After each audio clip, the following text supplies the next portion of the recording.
So my name's Melinda Holland, and I am with a company called Wildlife Computers. I've been with them for over 30 years. And during this time, the enabling technology to be able to design and build instruments that could be deployed on free-ranging animals has really grown in ways that we couldn't imagine back then. So I'm going to give a brief overview of how tags for animals collect the data, transmit the information, and I'll be focusing on satellite telemetry.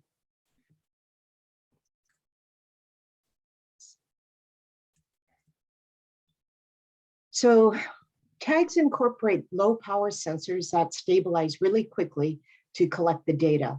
The amount of data, as Roland mentioned, has grown immensely over the years. So onboard processors orchestrate the data collection and the storage of the data in archives on board the tags.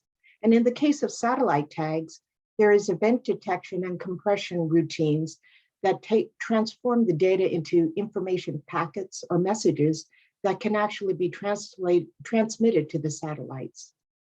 These satellite systems then downlink the data, the received transmissions to the data centers, where the packets of data are decoded, fused with other applicable information, and then made available to the end user. Back in the 1980s, when the Argo satellite system was developed, it was unique in that it could support the constraints of marine animal applications. These constraints are global coverage was necessary, especially over the oceans. The transmitters had to be low power, so the size and weight of the package could be as small as possible to limit the impact on the animal behavior. The other key thing is it does not require lengthy handshakes. Marine animal surfacing time may be 1 second or less. However, to meet these constraints, the data throughput is really limited. Even today, it's just a maximum of 31 bytes per transmission, and the satellite coverage is dependent upon latitude. We currently have 7 Argo satellites in orbit right now. However, the advances in technology and the Internet of Things, or IoT, has driven the satellite industry to develop other competing satellite constellations.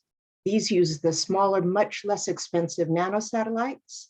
And because of their size and lower cost, it is now economically feasible for these companies to build larger constellations. We're hearing about constellations with 20, 30, 40, even hundreds of nanosatellites. It's going to get crowded up there.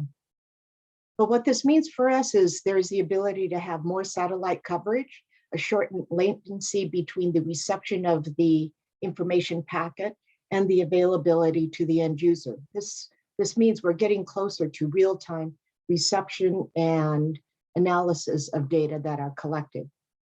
And a number of these satellite systems are nearing operational status. 2 that we've been following closely are called Astrocast and Lacuna Space. And Lacuna Space incorporates the highly used LoRa technology that's deployed on terrestrial applications.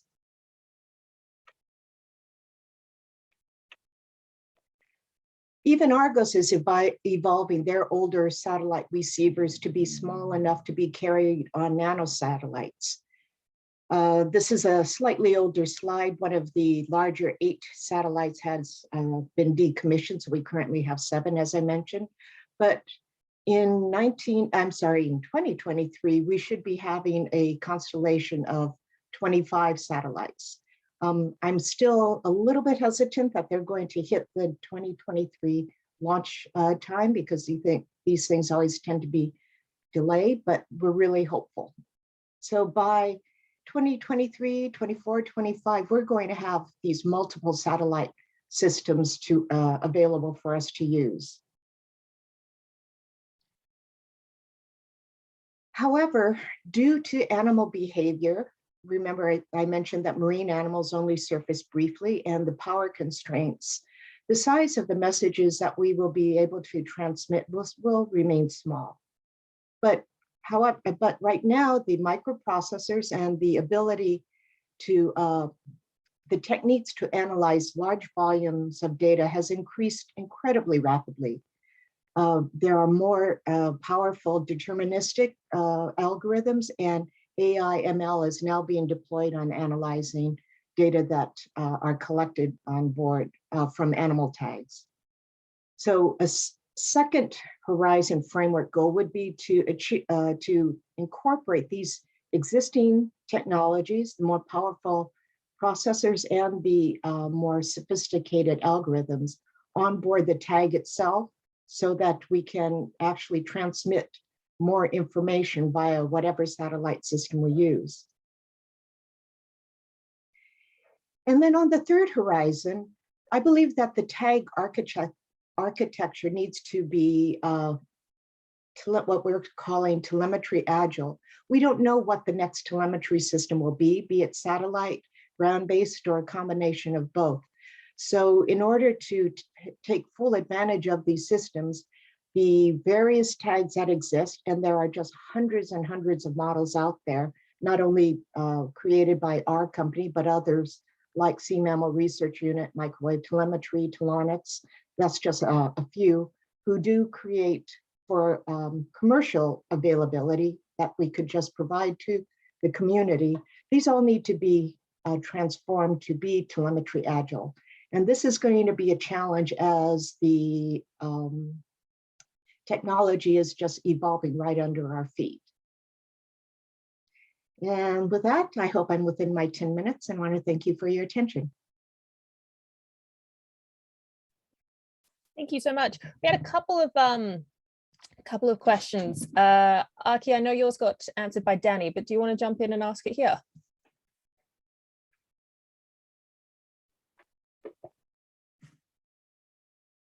Aki? Hello, can you hear me? We can, yeah. How you doing?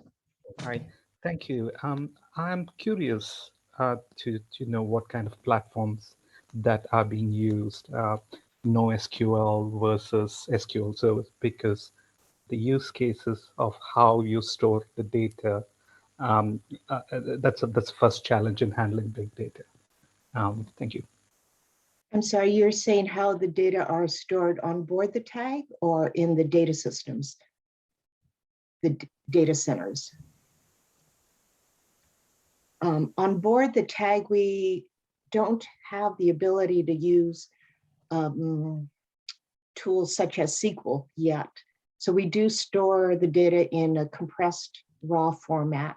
And then we have specific routines that leverage the power of the silicon on the microprocessors to perform the analysis. So when you do have analysis routines that are developed for, say, desktop or cloud-based computing, those need to be translated to use the microprocessors, the instruction data set, if you will, that's available for the onboard processors. All right, I'm going to throw to Thomas. Do you want to jump in now?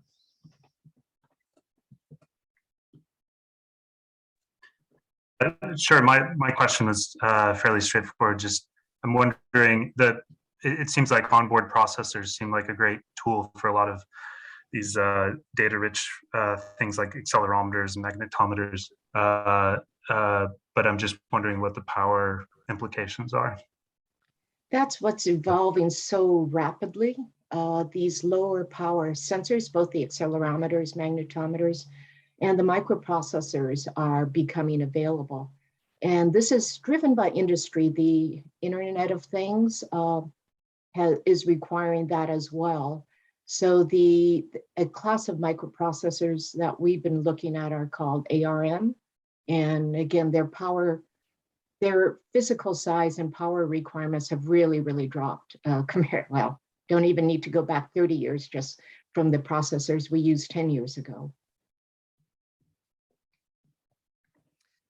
Okay, there was another question about data standards, but I'm actually going to hold that for the group discussion because it's like, I think it's something for the full panel, and possibly for future meetups as well.